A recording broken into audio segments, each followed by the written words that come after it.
prezados alunos e alunas do curso Liderança que Transforma, uma ponte para o crescimento profissional. Aqui Fabiano Medeiros, estamos iniciando a nossa quarta aula deste tão importante curso. Vamos relembrar alguns pontos que aprendemos na aula 3. Podemos afirmar que vivendo em equilíbrio nas questões comportamentais, emocionais, inteligências, temperamentos, tendemos a ser uma pessoa motivada? Muito embora existam outros fatores que influenciam a motivação humana, a resposta é sim. Aprendemos sobre como as pessoas se motivam.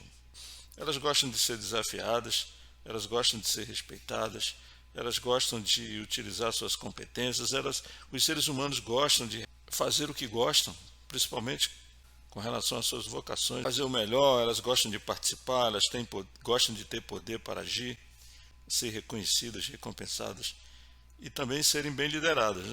Por que cada pessoa deve ser motivada de forma diferente? Porque a motivação ela vem de dentro para fora dos seres humanos. Quais os ambientes que determinam a motivação? O ambiente que cerca os organismos e pelas necessidades internas desses organismos. A escala do Maslow é exatamente isso que a gente estava comentando.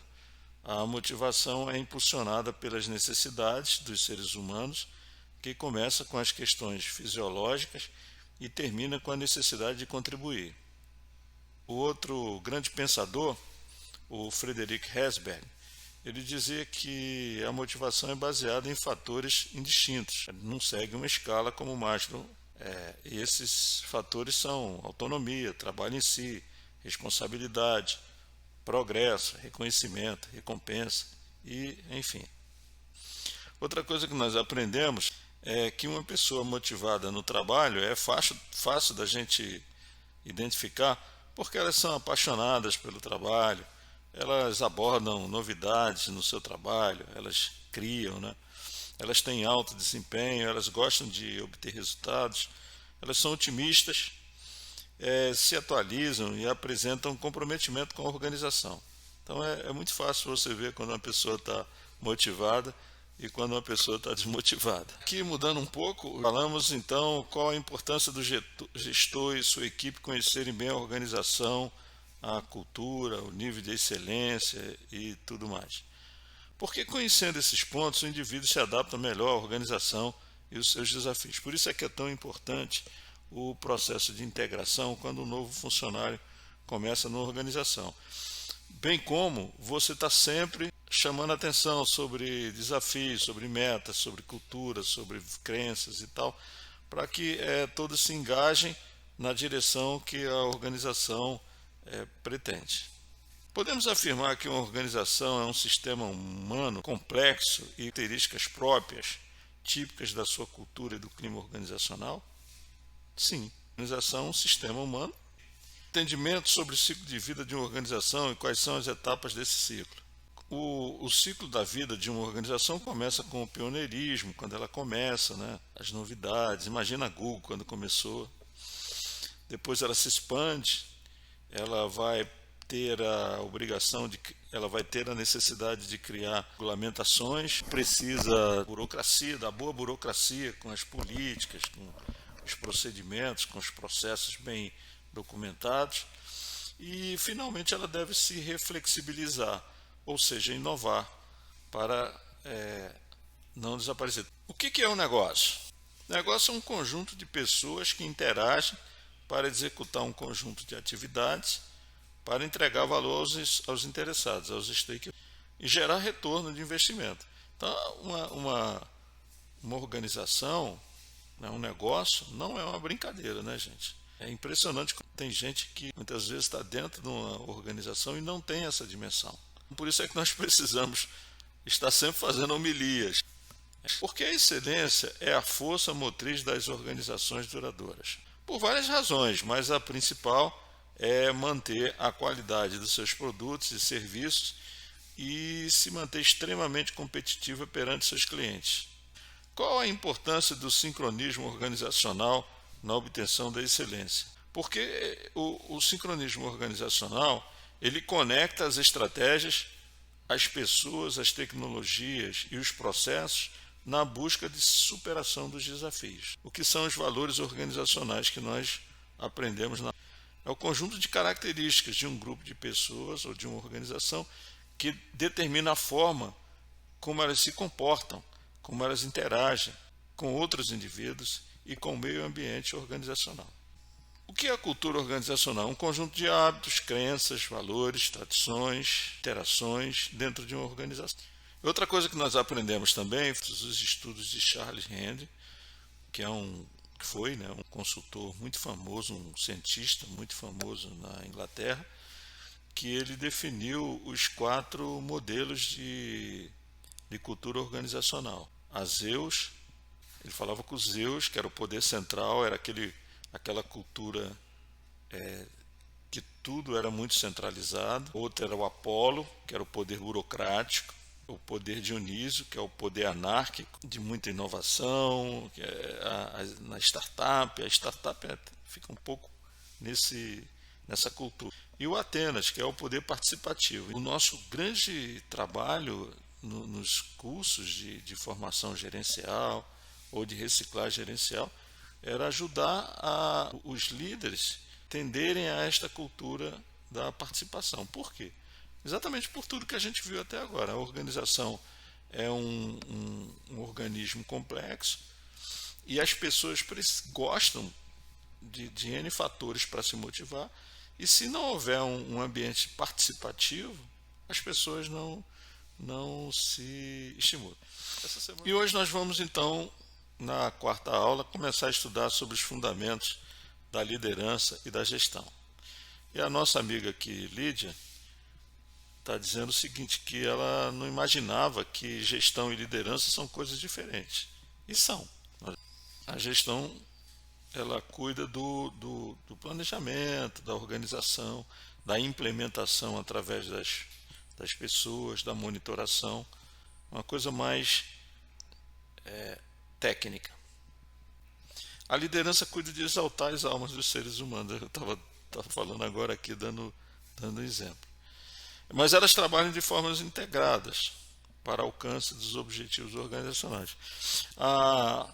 Algumas empresas de cultura Dionísio, elas nascem, elas começam a se expandir e têm a necessidade do POIM, de ter metas, de terem processos, de terem projetos. A liderança, ela exalta a alma das pessoas, promove os seres humanos na direção das motivações que a gente já estudou. E a gestão, ela cuida do controle, do planejamento, da organização, da implementação através das pessoas, porque o planejador sozinho não consegue fazer nada, e também da monitoração, que a gente chama de POIM. Opa, vamos aqui de Mandela. O que o Mandela falava sobre liderança, né? O Mandela, ele ficou 28 anos preso, né? E depois que saiu, ele libertou a África do Sul do regime do Apartheid, que era um regime muito autoritário e discriminatório. E ele dizia o seguinte, que a liderança é um processo de influenciar, integrando de forma sistemática as ações em nível individual, grupal e organizacional, visando a realização dos objetivos pretendidos. Olha aí. Aí dos maiores líderes, eu acho que reconhecido por 100%. A liderança, ela surge de 3 grandes momentos na vida de quem tem a responsabilidade de comandar. A primeira vem da influência psicológica, qual uma pessoa age de modo a modificar o comportamento de outra intencionalmente, utilizando o poder e a autoridade. Muitos confundem esses 2 conceitos. Embora eles semelhantes, eles são diferentes, poder e autoridade. O poder é fazer terceiros agirem por obrigação. Poder influencia para que as pessoas sigam numa direção que eu tenho o poder de influenciar. A autoridade influencia os outros a agirem espontaneamente conforme sua vontade. Mas você tem autoridade sobre aquelas pessoas. O comandante Rolim, eu não sei se todo mundo teve a oportunidade de vivenciar, mas eu vivi o comandante Rolim. Eu trabalhava em São Paulo e toda sexta-feira eu voltava para o Rio e encontrava lá o comandante Rolim no aeroporto Congonhas, conversando com os clientes, inclusive comigo. Mas o que aconteceu? Um certo dia, o falecido comandante levou um avião cheio de empregados da TAM até Miami e ofereceu um péssimo serviço.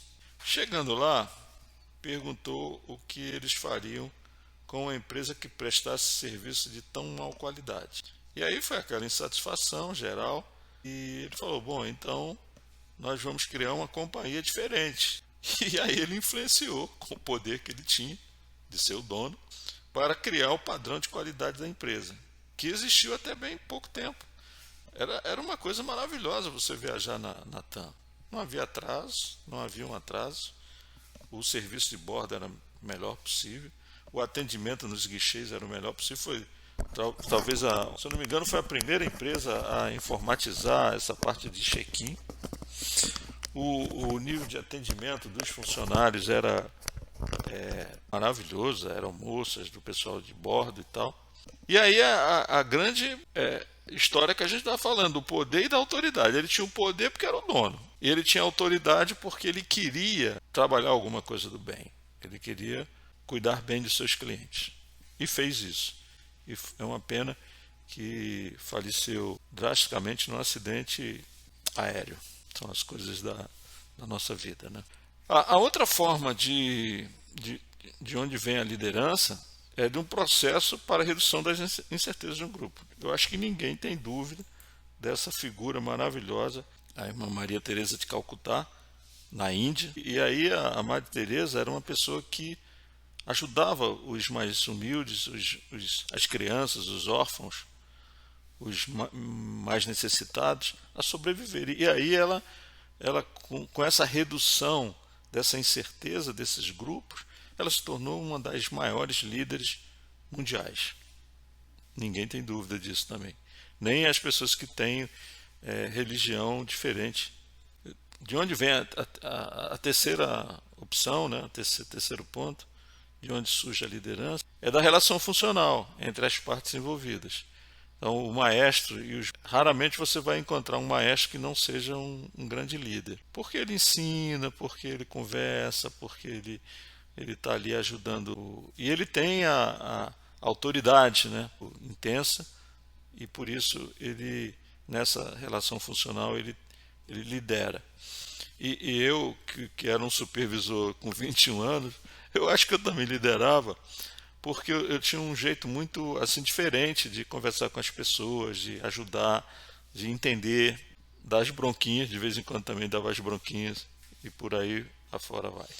Agora, a liderança ela tem dois estilos, né? O primeiro, que é o diretivo, utiliza a comunicação em um só sentido, explicando exatamente o que, onde, como, quando. E muitos confundem com autoritarismo, mas não é. Uma grande diferença entre o estilo de definir a comunicação num sentido do que do autoritarismo, porque o autoritarismo mata. A comunicação de direção não, ela define e siga-se. E o outro modelo de comunicação na liderança é o participativo, que a gente tem falado, de apoio. Utiliza a comunicação em dois sentidos, ouvindo, dando apoio, facilitando. Aí é que surge a cultura de Atenas, que a gente já teve a oportunidade de estudar lá com Charles Hendry. Então, aí nesse caso, ele facilita a interação e ele faz com que o outro faça parte do processo, cuide da horta comunitária. E aqui o nosso mestre Peter, ele diz que o estilo diretivo é mais associado à cultura Zeus. É verdade. A cultura Zeus não quer dizer autoritarismo. E dentro de uma organização existem todos os tipos de cultura. Agora, um é preponderante. Você, por exemplo, tem empresas que você entra e já sente que é uma cultura muito centralizadora, concentrada num poder central. E você chega em outras organizações que você sente que o cara lá da ponta tem poder. Então, não vamos transformar isso também num bicho de 7 cabeças. Não. Eu me lembro que lá na Xerox, que era uma empresa com uma grande tendência a uma cultura participativa, até por influência do modelo democrata dos Estados Unidos, havia umas culturas, havia a cultura mais a cultura mais participativa, a cultura. Mais uma coisa vocês não deixem de acreditar. Todo mundo tinha que caminhar na direção dos pensamentos da organização. Senão estava fora do jogo. A verdade, essa semana eu estava conversando aqui com uma sobrinha minha sobre isso. Ela falando que não vê a hora de passar no concurso porque ela se sente muito desmotivada como professora e não sei o que. Eu falei, olha, você não fica achando que você vai encontrar lá no. Se você passar por um concurso federal ou coisa parecida, você vai encontrar uma organização que tem cultura, que tem valores, que tem crenças, que tem disciplina, que tem desafios. Né? Então, de vez em quando eu estou fazendo os meus coachings, o mentoring aí com a galera da família.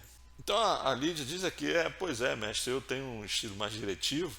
Não esqueça que a Lídia é a deusa da matemática, embora às vezes ela também diz que dá apoio aos subordinados. Bom, gente, agora eu quero que vocês assistam o filme Gladiador, que foi resumido em partes, e levante todas as características do líder, do homem que lidera aquele exército de gladiadores.